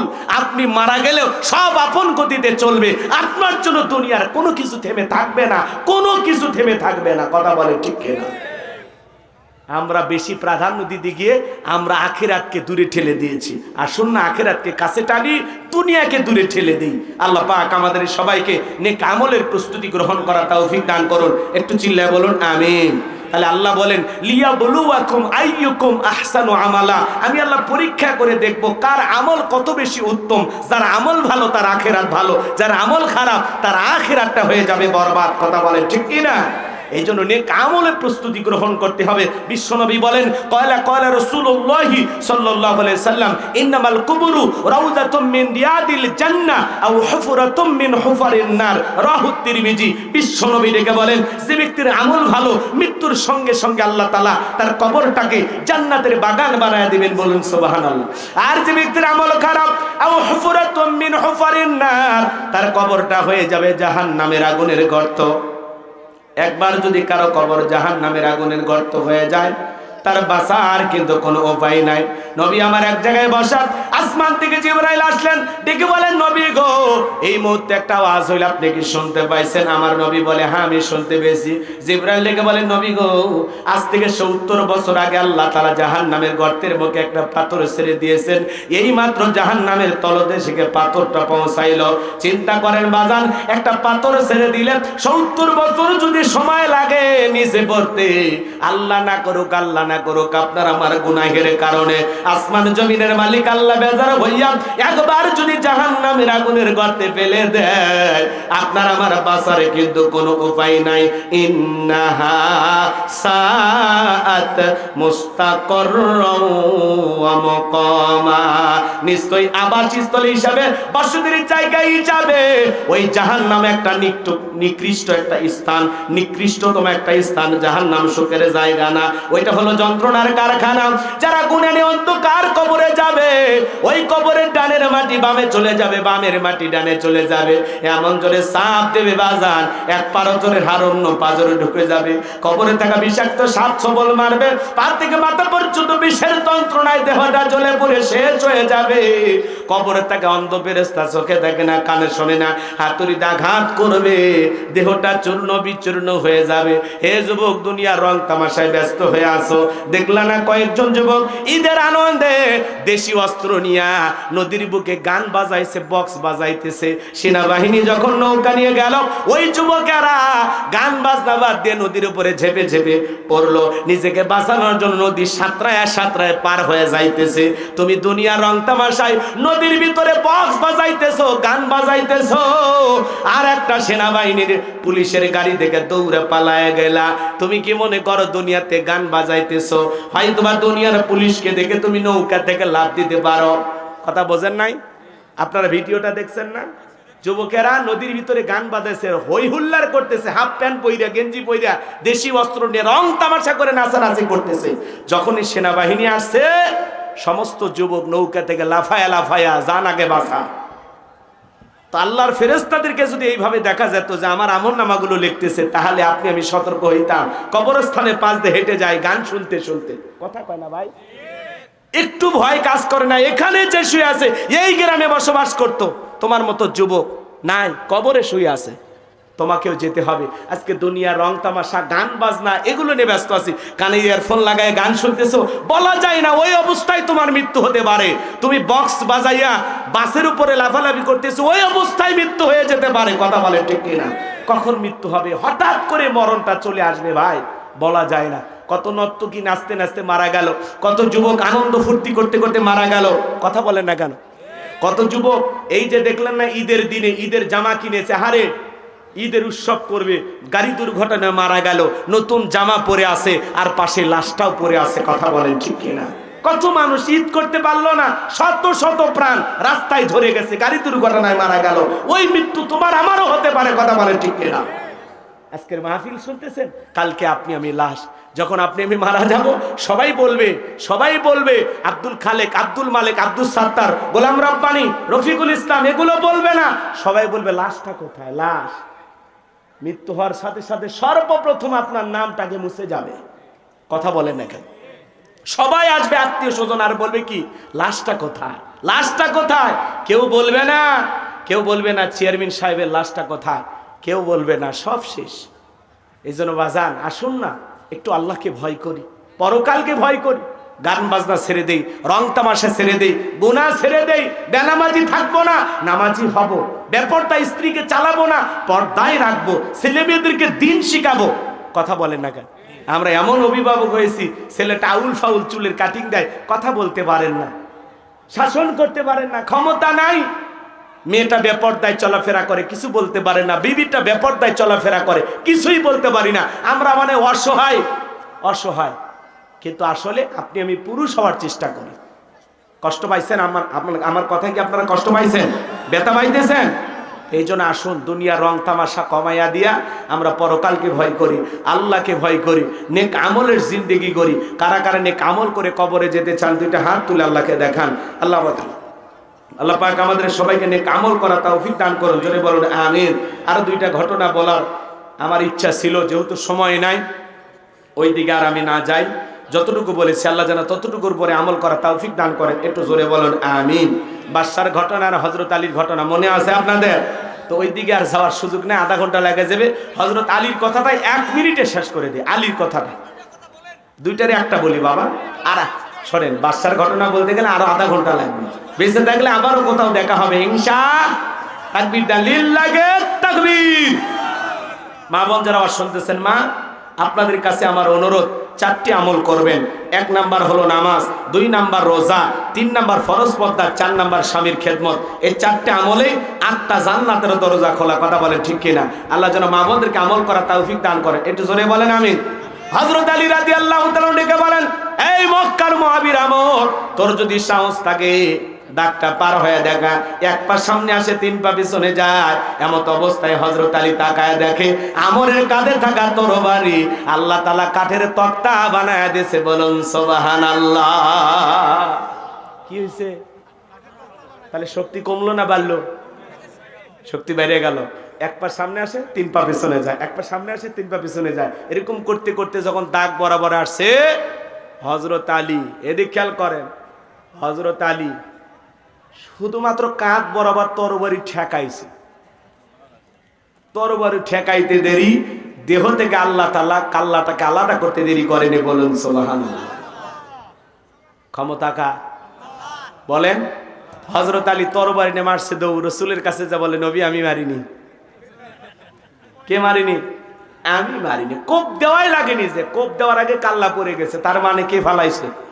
এদিকে খেয়াল করেন, আমার আল্লাহ ডেকে বলে, আমার নাম আল্লাহ, যারা দিতে চাই আমি এবং আমার রাসূলের সাথে পাল্লা, আমি রাখবো না তাদের ঘাড়ে কাল্লা। চিৎকার মেরে বলুন সুবহানাল্লাহ। আল্লাহর সাথে পাল্লা দিয়ে কোনো জালেম টিকতে পারে? আজও পৃথিবীর জমিনে যারা মুসলমানের রক্ত নিয়ে খেলা করতে চাই, ইসলাম আলাদেরকে বিদায় করতে চাই, মনে রাখবেন নমরুদ ফিরাউনের যেমন জায়গা হয় নাই, আজও যারা মুসলমানের রক্ত নিয়ে খেলা করতেছে ওই বেঈমানদের জায়গা পৃথিবীর জমিনে হবে না, হবে না, কথা বলে ঠিক না? ওদের জায়গা হবে না, আল্লাহ ওদেরকে বিদায় করবে। আল্লাহ ধরে না, যখন ধরবে ছাড় পাবে না, কথা বলেন না কেন? আল্লাহ ধরাটা বড় কঠিন। আল্লাহ পাক যেন আমাদের সবাইকে সঠিক বুঝ দান করেন, খাঁটি ইমানদার মুমিন মুত্তাকি হয়ে কবরে যাওয়ার তৌফিক দান করেন। যতক্ষণ কথা বলেছি, একটি কথা হলেও যেন আল্লাহ আমাদেরকে আমল করার তৌফিক দান করেন। ওয়া আখিরি দাওয়ানা আনিল হামদুলিল্লাহি রাব্বিল আলামিন। সকলেই দরুদ ইব্রাহিম পড়ুন। আল্লাহুম্মা সাল্লি আলা মুহাম্মাদ ওয়া আলা আলি মুহাম্মাদ কামা সাল্লাইতা আলা ইব্রাহিম ওয়া আলা আলি ইব্রাহিম। আল্লাহুম্মা বারিক আলা মুহাম্মাদ ওয়া আলা আলি মুহাম্মাদ কামা বারাকতা আলা ইব্রাহিম ওয়া আলা আলি ইব্রাহিম ইন্নাকা হামিদুম মাজিদ। বাবাজি দোয়া। আল্লাহুম্মা আমিন। ربنا ظلمنا أنفسنا وإن لم تغفر لنا وترحمنا لنكونن من الخاسرين। গোবিন্দপুর ডিবি দারুল কোরআন নুরানী মহিলা হাফিজিয়া কওমি মাদ্রাসা এতিমখানার উন্নয়ন কল্পে আজকের তাফসীরুল কোরআন মাহফিলের শ্রদ্ধাভাজন সভাপতি জনাব অধ্যক্ষ মোহাম্মদ আব্দুল মতিন মন্ডল সাহেবকে কবুল করো। প্রধান অতিথি জনাব মোহাম্মদ আব্দুল সাত্তারকে কবুল করো। সহ সভাপতি হিসেবে অনেকের নাম রয়েছে, আল্লাহ তোমার গোলামদের তুমি কবুল করো। বিশেষ অতিথি হিসেবে যাদের নাম আছে আল্লাহ সবাইকে কবুল করো। আলোচনা করেছেন এইচএম আব্দুল সালাম সাইফি, মাওলানা গোলাম রব্বানী, হযরত মাওলানা আতাউর রহমান সহ যত ভাইরা কথা বলেছেন সকলের কণ্ঠ আল্লাহ দ্বীনের জন্য কবুল আর মঞ্জুর করে নাও। আমরা যারা হাত তুলে ধরেছি অনেকের মা নাই, বাবা নাই, ইতিমানা কবরে চলে গেছে। জনম দুঃখিনী মা বাবার খবরে আর সবটুকু পৌঁছায় দাও। আদরের আব্বা আম্মার কবর জান্নাতের বাগান বানায় দাও। রব্বির হামহুমা কামা রব্বায়ানি সগীরা অকুরবির হামহুমা কামা রব্বায়ানি সগীরা। আল্লাহ পিতামাতা যাদের বেঁচে আছে আল্লাহ পিতামাতার খেদমত করে তাদের মুখে হাসি ফোটাইয়া জান্নাত অর্জন করার তৌফিক দিয়া দাও। আত্মীয় স্বজন যারা কবরে চলে গেছে মাফ করে দাও, কবরগুলো জান্নাতের বাগান বানায় দাও। আমরা যারা হাত তুলে ধরেছি নফসের ধোকায় পড়ে দুনিয়ার মহাব্বতে পড়ে দিনের আলোতে রাতের আধারে গোপনে প্রকাশ্যে অনেক গুনাহ করে ফেলেছি। আল্লাহ আমাদের সকলের তামাম জিন্দেগির গুনাহগুলো মাফ করে দাও। তুমি যদি মাফ না করো কার কাছে যাব? তুমি রহমান, তুমি রহিম, তোমার অনেক দয়া। ওয়া আনতা আরহামুর রাহিমিন। আল্লাহ গো আমাদের সকলের জানা অজানা ছোট বড় গোপন প্রকাশের তামাম জিন্দেগির গুনাহগুলো মাফ করে দাও। সকলের দরজা হইতে আল্লাহ ফিরিয়া তোমার দরজাতে রহিলাম মোরা পড়িয়া। যত গুনাহ করছি মাবুদ মোরা জীবনে মাফ করে দাও তুমি মাবুদ। নিজে গুনে আদর করে বান্দা আল্লাহ মোদের বাহানাইয়া কেমনে দিবা জাহান্নামে ফেলিয়া। এ জীবনে না করিলাম বন্দেগি গুনাহ করে কাটাইলাম জিন্দেগি। তওবা করে আবার তওবা ভাঙ্গিলাম অবশেষে খাঁটি তওবা করিলাম। আল্লাহ আমাদের সকলের তামাম জিন্দেগির গুনাহগুলো মাফ করে দাও। এমন জায়গায় বসে গুনাহ করেছি দুনিয়ার কেউ জানে না। আল্লাহ আমাদের সকলের জিন্দেগির গুনাহগুলো মাফ করে দাও।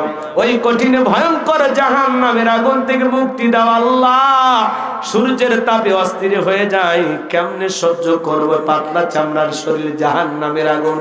ক্ষমতা নাই, মাফ করে দাও। ওই কঠিন জাহান্নামের আগুন থেকে আমাদের মুক্তি দাও।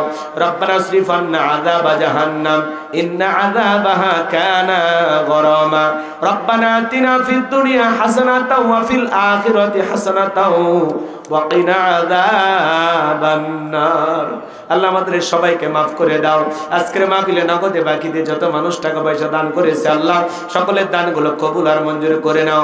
এ দানে উসিলা করে কঠিন কিয়ামতের ময়দানে তোমার আরশের নিচে ছায়া দান করিও। চেয়ারম্যান মহোদয় 5 টন আল্লাহ তাআলা চাল দান করেছেন। আল্লাহ তাআলা অনেক টাকা পয়সা নগদেও দিয়েছেন, আল্লাহ তোমার গোলামের দান কবুল করে নাও। মা বোনেরা দান করেছেন, আল্লাহ কবুল করে নাও। এই মহিলা মাদ্রাসাকে কবুল করো। দুইজন হাফেজা হয়েছে আল্লাহ। আল্লাহ তাআলা তোমার বান্দীদের কোরআন সিনার ভিতরে ধরে রাখার তৌফিক দিয়ে দাও, মৃত্যু পর্যন্ত কোরআন আল্লাহ তাআলা তাদেরকে আমল করার তৌফিক দিয়ে দাও। এই মাদ্রাসাকে কাল কিয়ামত পর্যন্ত কবুল করো। মাদ্রাসার উস্তাদ ছাত্রদেরকে আল্লাহ, ছাত্র ছাত্রীদেরকে আল্লাহ তাআলা কবুল করে নাও। আল্লাহ তাআলা দূর দূরান্ত থেকে যারা ছুটে এসেছেন কোরআনের কথা শোনার জন্য, সবাইকে নিরাপদে বাড়ি পর্যন্ত পৌঁছার তৌফিক দান করুন। সবাইকে আপনার রহমতের চাদরে আবৃত করুন।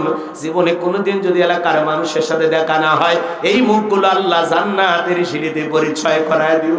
সূরা মুলুক থেকে আমি আল্লাহ যত কথা বলেছি, একটি কথা হলেও তোমার গোলামদের আমল করার তৌফিক দিও। আজকে থেকে আমাদের সবাইকে 5 ওয়াক্ত নামাজি বানায় দাও। মৃত্যুর প্রস্তুতি গ্রহণ করার তৌফিক দিও। আল্লাহ হঠাৎ করে যেতে হবে, দুনিয়াতে থাকতে পারবো না, দুনিয়া থাকার জায়গা না।